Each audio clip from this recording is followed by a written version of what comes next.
कुछ रहस्य धूल भरी पुलिस फाइलों में चुपचाप दब जाते हैं, कुछ जाने का नाम ही नहीं लेते। वे आपके मन के किसी कोने में बैठे रहते हैं और बत्तियां बुझा देने के बहुत देर बाद तक आपके मन में सवाल फुसफुसाते रहते हैं। फ्रेडरिक वैलेंटिच का गायब होना निस्तुरुस इसी दूसरी श्रेणी में आता है। घटना दक्षिणी ऑस्ट्रेलिया में हुई थी। वर्ष 1978। मुख्य भूमि और तस्मानिया के बीच का सागर बास झलडमरू मध्य, जो अचानक आने वाले तूफानों, उबड़ खाबड़ पानियों और मछुआरों द्वारा आकाश में रोशनी के बारे में कभी कभार फुसफुसाए जाने वाले किस्सों के लिए जाना जाता था। उस अक्टूबर की शाम हवा असामान्य रूप से शांत थी। समुद्र अजीब तरह से शांत। तट पर मेलबर्न अपने सामान्य शनिवार की लय में गुलजार था। खाना, बार, फुटबॉल की चहल पहल। लेकिन मूराबिन हवाई अड्डे पर एक युवा पायलट एक ऐसी उड़ान की तैयारी कर रहा था जो वापस नहीं आएगी। फ्रेडरिक वैलेंटिच केवल 20 वर्ष के थे, फिर भी उनके लिए उड़ान एक शौक से बढ़कर थी। यह एक आह्वान था। दोस्तों ने बताया कि वह अपने करियर को लेकर गंभीर, अपनी जांचों को व्यवस्थित रखने वाला और हर तरह की विमानन कहानियों में रुचि रखने वाला था, जिनमें शायद दुर्भाग्य से अज्ञात उड़ने वाली वस्तुओं की कहानियां भी शामिल थी। उसने हवा में 150 घंटे से ज्यादा बिताए थे और एक उन्नत वाणिज्यिक लाइसेंस की ओर बढ़ रहा था। उस रात की यात्रा कोई अनोखी बात नहीं थी। किंग द्वीप के लिए एक प्रशिक्षण उड़ान, जो सिर्फ 127 समुद्री मील की दूरी पर है। कुल मिलाकर योजना सीधी सादी थी। वह अपने सेस्ना 182 एली टेल नंबर VHDSJ के चारों ओर घूमकर उड़ान पूर्व निरीक्षण कर रहा था। ईंधन का स्तर अच्छा, नियंत्रण सतहें साफ, उपकरण सामान्य। वैलेंटिच पूरी तरह से जांच पड़ताल करने के लिए जाने जाते थे। कुछ हस्ताक्षर, मेलबर्न ATC में एक उड़ान योजना दाखिल, और वह तैयार था। शाम होने वाली थी जब सेस्ना रनवे पर टैक्सी से पहुंचा। कॉकपिट में वैलेंटिच ने अपना हेडसेट एडजस्ट किया, मिश्रण नियंत्रण की जांच की और एक बार फिर अपने गेज पर नजर डाली। जैसे ही विमान ने अपनी गति शुरू की, इंजन की धीमी गुनगुनाहट गले में गड़गड़ाहट में बदल गई। पहिए टर्मैक से हट गए और अचानक दुनिया उसके नीचे से गायब हो गई। मेलबर्न सड़कों और रोशनियों की एक रसाई में सिमट गया। आगे समुद्र तट पानी की ओर एक छाया की तरह फैला हुआ था। वह आसानी से 4500 फीट ऊपर चढ़ गया, समतल हुआ और बास स्ट्रेट के खुले विस्तार की ओर लक्ष्य किया। यह उस तरह की शाम थी जिसे पायलट संजोते हैं। ठंडी हवा, हल्की हवाएं, दूर तक फैला दृश्य। सूरज की आखिरी गर्मी ने आसमान को अंबर और बैंगनी रंग की परतों से रंग दिया, फिर धीरे धीरे रात की ओर गहराती गई। इंजन की लयबद्ध ध्वनि और ATC से कभी कभार आने वाली रेडियो बातचीत केबिन में गूंज रही थी।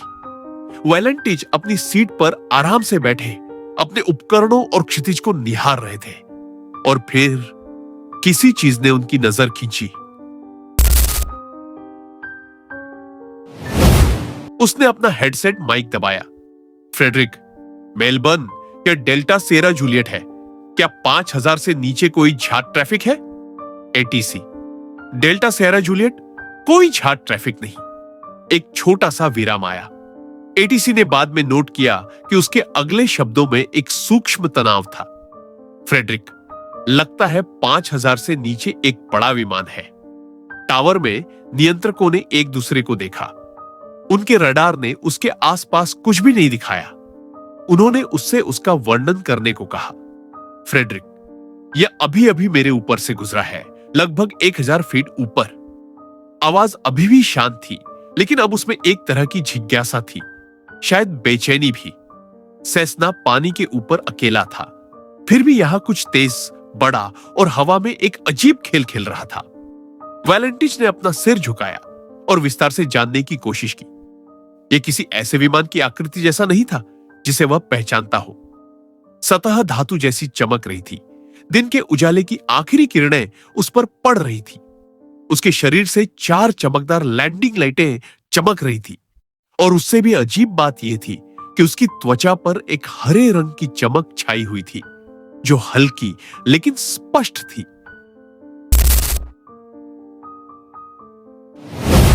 फ्रेडरिक, यह एक लंबी आकृति है। इसकी चमकदार धातु की सतह है और एक हरी बत्ती है। यह पूरी तरह से हरी बत्ती से जगमगा रही है। एटीसी, रोजर, क्या आप इस विमान को पहचान सकते हैं? फ्रेडरिक, नहीं, यह ऐसा कुछ नहीं है जो मैंने पहले कभी देखा हो। वह चीज तेज थी, अपने आकार के हिसाब से असंभव रूप से तेज। वह तेजी से उसकी नजरों से ओझल हो जाती और फिर किसी दूसरी जगह उसके चारों ओर चक्कर लगाते हुए प्रकट हो जाती। एक बार वह सीधे उसके ऊपर से गुजरी, फिर आगे की ओर गई और फिर वापस लौट गई। फ्रेडरिक, ये बस मेरे ऊपर चक्कर लगा रही है, ये कोई विमान नहीं है। आखिरी वाक्य रेडियो पर पड़े वसन की तरह पड़ा। Can you describe the aircraft?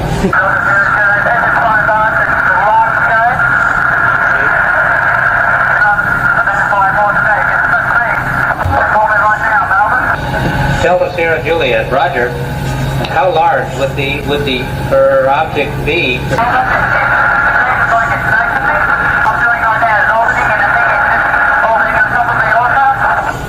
Delta Sierra Juliet, Roger. What are your intentions? My intentions are to go to King Island, Melbourne. The aircraft is hovering on top of me again. It is hovering, and it's not an aircraft. Delta Sierra Juliet, Melbourne. बास झलडमरू मध्य अब उसके नीचे एक अंधेरा, खुला हुआ शून्य था। वैलेंटिज के हाथों ने जहाज को और कसकर पकड़ लिया। उसने अपनी दिशा बदली। उम्मीद थी कि जो कुछ भी उस पर छाया हुआ था उससे बच जाएगा, लेकिन वह वस्तु उसकी चाल से मेल खा रही थी।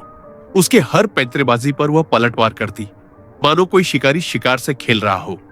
फिर वह फिर से गायब हो गई। वैलेंटिज ने अपनी गर्दन ऊपर उठाई और आकाश को देखा। सन्नाटा सेसना के इंजन की लगातार गूंज के अलावा। एक पल के लिए उसने सोचा कि शायद वह चला गया है। वो वापस आ गया। उसके पीछे हरी चमक फैल गई, कॉकपिट में फैल गई। फ्रेडरिक, मेलबर्न यह अब बस मंडरा रहा है, यह किसी हवाई जहाज की तरह नहीं चल रहा है। ईटीसी, डेल्टा सिएरा जूलियट, आपकी ऊंचाई क्या है? फ्रेडरिक, 4500। ईटीसी, रोजर, उस ऊंचाई को बनाए रखना। वैलेंटिज ने तुरंत जवाब नहीं दिया। चमक ज्यादा तेज लग रही थी। अब वह चीज करीब थी, बिना आवाज के चल रही थी। न इंजन का शोर, न रोटर का झटका, बस शांत तरल गति।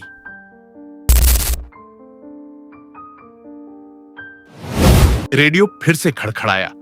वैलेंटिज की आवाज अब और भी भारी हो गई थी। फ्रेडरिक, ये बस मंडरा रहा है और ये कोई विमान नहीं है। फिर बिना किसी चेतावनी के चैनल से एक ऐसी आवाज निकली जिसे टावर में कोई भी समझ नहीं पाया। एक कर्कश धातु जैसी खरोच ने आवृत्ति को भर दिया।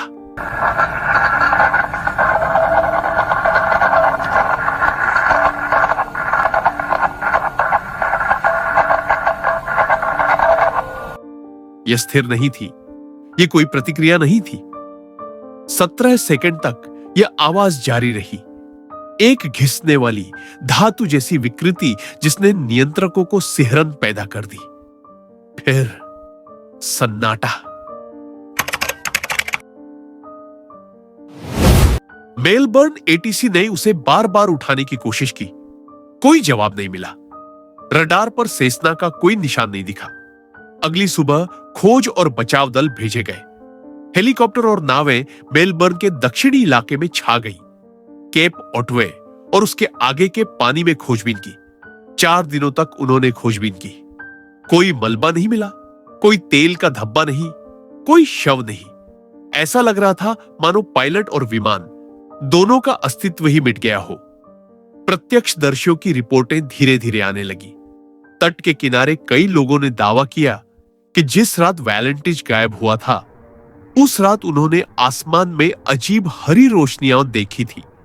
केप ओटवे के एक किसान ने कसम खाई कि उसने एक धातु की वस्तु को चुपचाप मंडराते हुए देखा था, जो अविश्वसनीय गति से दूर जा रही थी।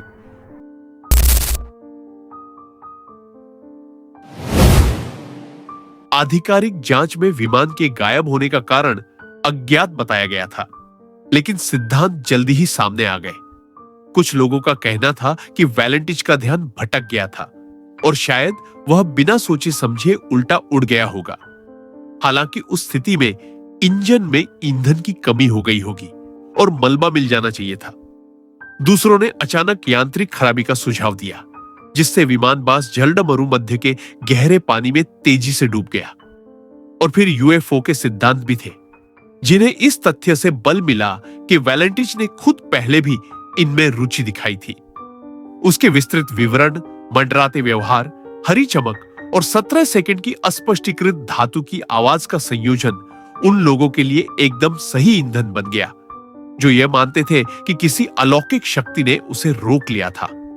संदेहवादियों ने उस पर अपने गायब होने का नाटक करने का आरोप लगाया। हो सकता है कि वह गायब होकर कहीं और जीवन शुरू करना चाहता था, लेकिन इसका कोई सबूत नहीं था। वैलेंटिच को न तो कोई झ्यात वित्तीय परेशानी थी, न ही अपने जीवन से भागने की कोई इच्छा। उस रात बास स्ट्रेट पर क्या हुआ? एक युवा पायलट, शांत और पेशेवर, एक खूबसूरत शाम के आसमान में उड़ान भर रहा था। उसने कुछ ऐसा देखा जिसकी कोई व्याख्या नहीं कर सकता था, कुछ ऐसा जो असंभव गति से घूम रहा था, उसके चारों ओर घूम रहा था और बिना आवाज के मंडरा रहा था। उसने इसकी सूचना तुरंत दी। हर शब्द के साथ उसकी आवाज और भी तनावपूर्ण होती जा रही थी। फिर एक अजीब धात्विक ध्वनि का विस्फोट हुआ और कुछ नहीं, बास स्ट्रेट अपने रहस्यों को छुपाए हुए है। कहीं उन पानी के नीचे या उनसे बहुत दूर फ्रेडरिक वैलेंटिच के अंतिम क्षणों का सच छिपा हुआ है। जैसा कि वैलेंटिच ने खुद उन अंतिम क्षणों में कहा था, ये कोई विमान नहीं था। जब तक सबूत सामने नहीं आते, बास स्ट्रेट के ऊपर का रात का आकाश सिर्फ बस हवा और पानी का एक विस्तार नहीं, बल्कि दुनिया के नक्शे पर एक घाव बना रहेगा।